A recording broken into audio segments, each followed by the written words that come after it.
This is the video homework advice for problem 2.6.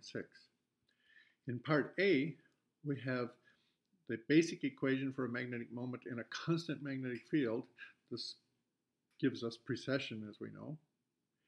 And I just write down mu in terms of its Cartesian coordinates, and then the derivative of that on the left-hand side, where remember x hat and y hat and z hat are constants. And now just carry out this cross product and compare the left-hand side and the right-hand side. You know, the x components have to be equal and the y components and the z components. They can't cancel each other. Then in part B, actually you start with the two of the results you got from part A. And notice these are first order coupled equations. First order in the time derivative, and they involve each other. This is actually a very well-known situation, comes up in harmonic oscillators, and where we can replace these by a second order differential equation just involving each of these components. And you do that by just taking the derivative, take another time derivative here, and then this will be d mu y dt, and use this in that, and you compare, you know, and do similarly here. Take another time derivative here, and then you'll get d mu x, take it from there, and then you'll just see that both are second order differential equations involving only mu x and only mu y, and they have the famous sines and cosine solutions.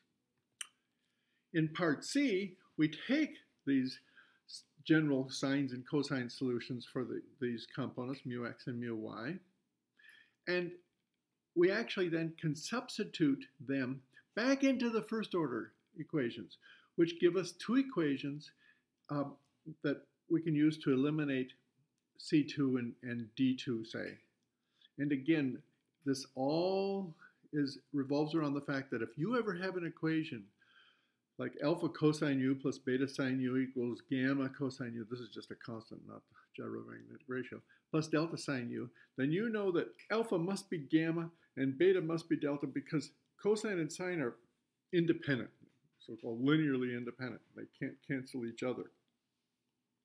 So with that basic mathematical statement, then you can get two equations, you know, for C2 and D2. And finally, just find the other two constants that are left, C1 and D1, say, by just taking the fact that we're given mu x of 0. Mu x of 0, if you look at this, at time t equals 0, this is 1, this is 0, and so forth. And now get rid of C1 and D1 in terms of these initial values, and you end up with the result.